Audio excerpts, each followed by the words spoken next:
The challenge before us is great, but the time for action is now, and I will not let you down.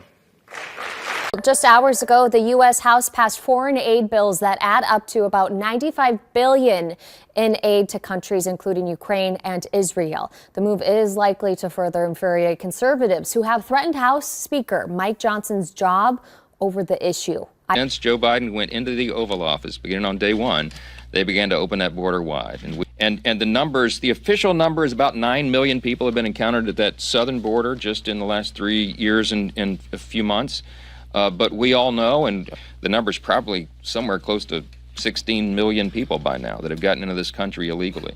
You have an opportunity to do something right now about the situation at the border, which you've been calling for new legislation on the border since you first took office. $60 billion to war-torn Ukraine in its fight against Russia. $26 billion for Israel in its war against Hamas. The bill is passed. And $8 billion to Taiwan. The bill is passed. The funding of Ukraine must end. We are not responsible for a war in Ukraine. We're responsible for the war on our border, and I made that clear to Speaker Johnson, that the United States border is the only border that matters, and that if he moves forward in funding Ukraine, that he's going to be personally responsible for funding the continued murder of people in a foreign country that is not a NATO ally of ours, and that the American people do not support. The urgency in Ukraine and in Israel. And we are going to stand by Israel, our close ally and dear friend, and we're going to stand for freedom and make sure that Vladimir Putin doesn't march through Europe. And I explained all the reasons why he failed as our speaker, as the Republican Speaker of the House. He funded the Biden administration. He funded their open border policies. This is not going to be tolerated by Republicans, and it's not the way to win elections. Our Republican voters do not want to vote for a Democrat agenda.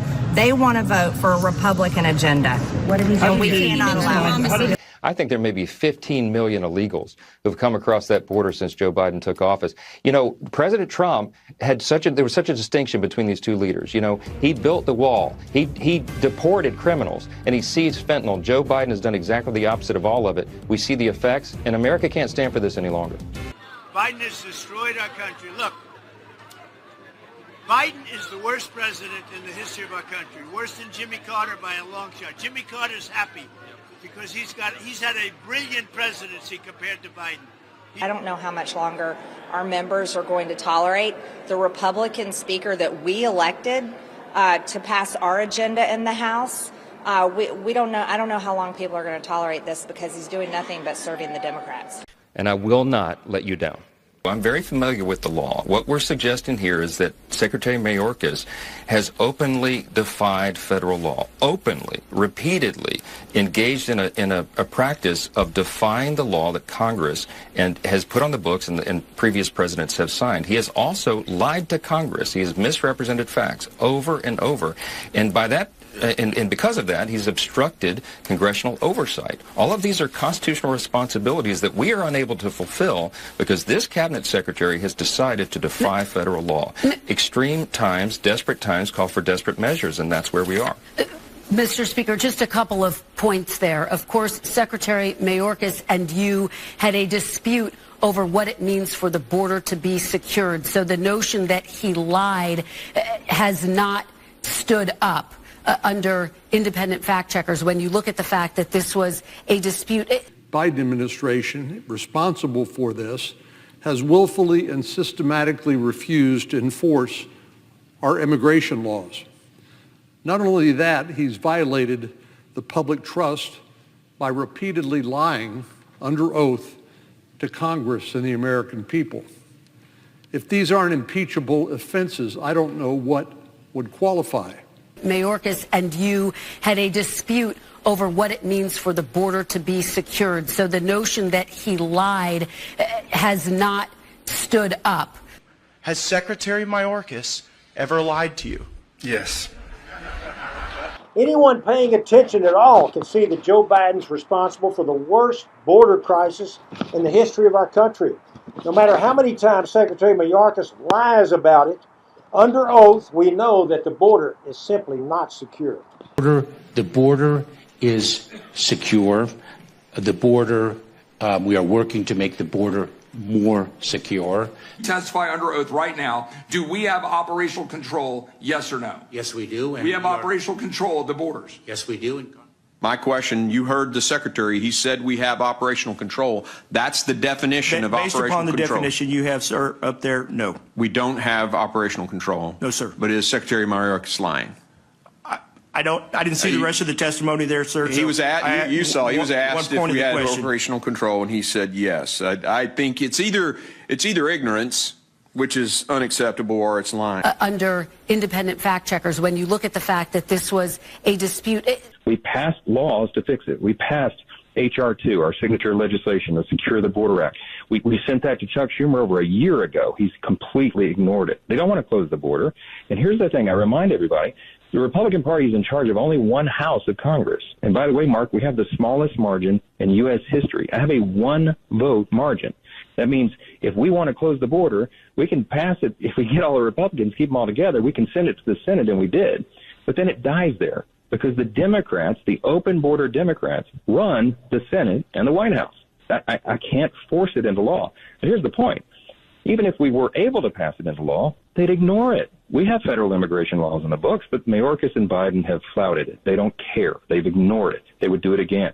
So we've demanded that the president use his executive authority, which he clearly has in the law. I've sent it to him. I handed it to him in person with a menu of options. He won't take it because they want the border to be open. So to put the border on this foreign supplemental package would be a great thing. We would do it again. But here's the problem. Because I have a one-vote margin, I have to have every single Republican in the House to agree to attach it. Here's the second part of that. We've got a handful of people who are never Ukrainers, and they don't want to fund Ukraine at all, right? So they won't agree to do that. And because I can't do that with the Republicans, I would need Democrats to attach it. No Democrat's going to vote for border security, so it's a mathematical impossibility. You know, Mr. Speaker, I listened to you. I analyzed this stuff on my own. And we are boxing ourselves in, as you're explaining, as I've tried to explain to the audience, and as I say to these people who text me. Conservatives. If the Speaker would only listen to me, if we shut down the government, if we did this, we did that, not one of the things that they say is possible. It's not doable. You don't have the votes to do what they want. You don't have the votes to do what I call the rhinos want. You're walking a tightrope. Now, let me ask you this bluntly. If, in fact, you did what some of these folks are saying, nothing would happen again, and our allies, including Israel, wouldn't get the arms that they need while they're under attack. Is that correct or not? 100%. You have Republicans who are potentially as difficult as other people in your caucus, correct? Well, yes, true. We got a great mix of people from a great mix of districts. It's a very interesting dynamic. And you get a one-vote majority. One-vote majority, that's right. And you have to take on the Senate and Biden. And they don't want to fund Israel unless Ukraine's funded. Is that the truth or not?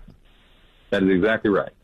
Okay. You've tried running up the hill on Israel alone. They shot it down, correct? Correct. Twice. You tried running up the hill to secure the border, and they won't even take it up, correct? Absolutely right. Okay. You impeached Mayorkas, and they wouldn't even take it up, correct? That's right.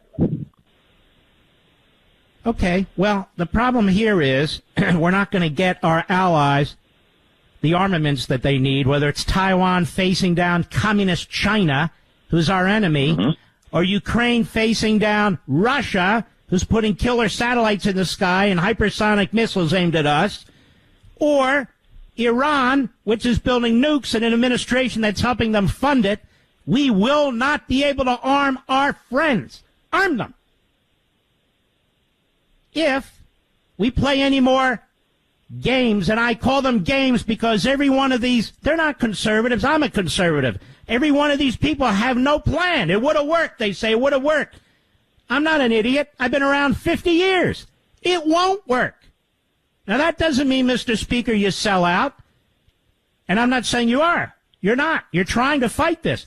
I'm not saying you don't shut down the government when you need to shut down the government. I'm for it. Reagan did it 6 times. But you don't shut down the government just to shut down the government. You got to have a plan. Exactly. And I will not let you down.